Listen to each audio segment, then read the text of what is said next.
Hi everyone, it's Sue with Ully Cat's Designs and Ully Cat's World blog. And I'm here with another process video, this time for Craft Roulette, episode 253. And the elements were a 3-fold card, colors were sweaters, element was footwear, and random is a post-it.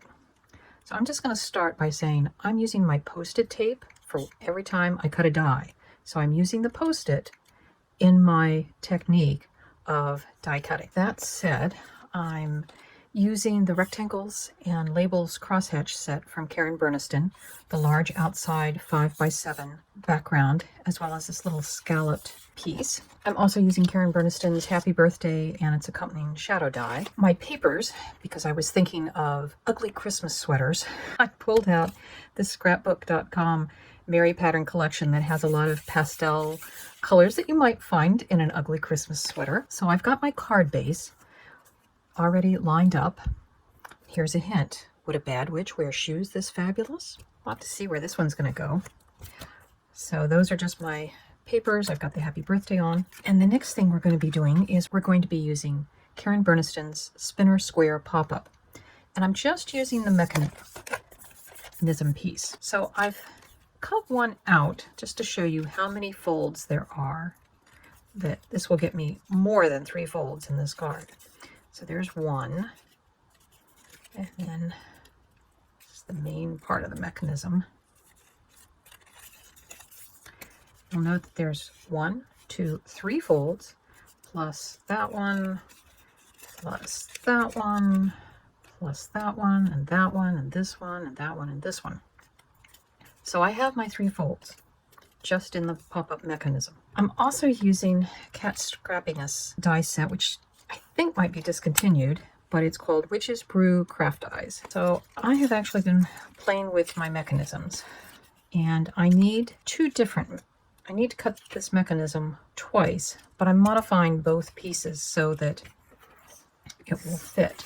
It is the same mechanism, but I did a partial die cut so that I could shorten this piece in here, so it's shorter. I did have to do a little bit of adding on this piece to replace. It just cut it shorter than I wanted it. And then this is folded backwards from how this one is. And I'm just using scrap cardstock that I printed other things on, and it's not going to be seen whatsoever. So it doesn't really matter. This one is this set, but it has actually been, this piece over here has been cut off, and then this one has been modified so that it will be the same height as this. So those are my modifications.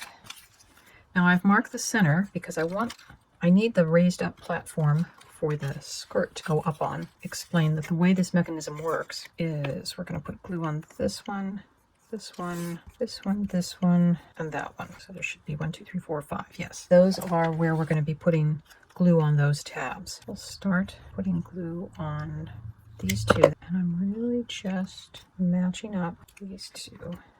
And we also want to glue in this piece. Also, we're just lining things up with the fold.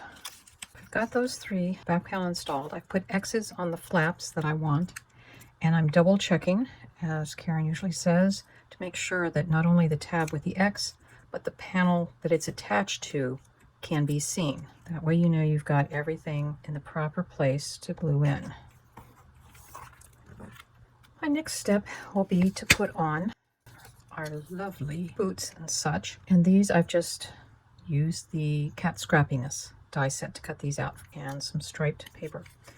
And I'm going to use my post-it tape as a temporary tape to hold these in as I'm playing with the position of that goes. So it's a little bit low.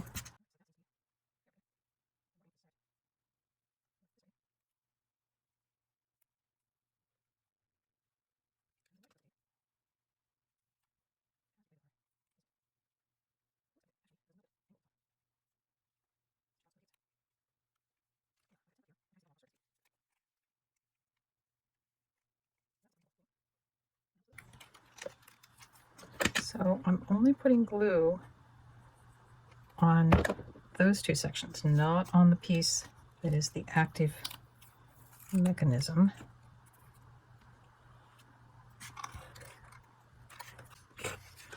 So using my template that I made, I traced and cut out my piece here. And one of the things I realize is I can actually trim some of these square pieces off of the mechanism. It won't matter.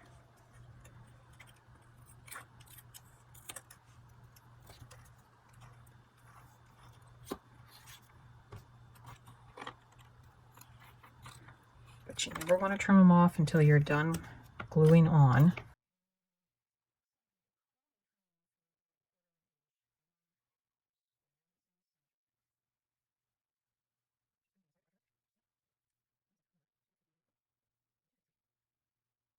So here's our Craft Roulette card for episode 253. It is a card that has at least 3 folds in its pop-up mechanism. The sweater colors, the palette I've chosen is an ugly Christmas sweater in pastels. And our footwear element is quite fabulous. Of course, the post-it notes were used in figuring out the placement of the legs as well as in the die cutting. I hope you enjoyed this video, and we'll see you next Friday when Craft Roulette is live again. Bye-bye.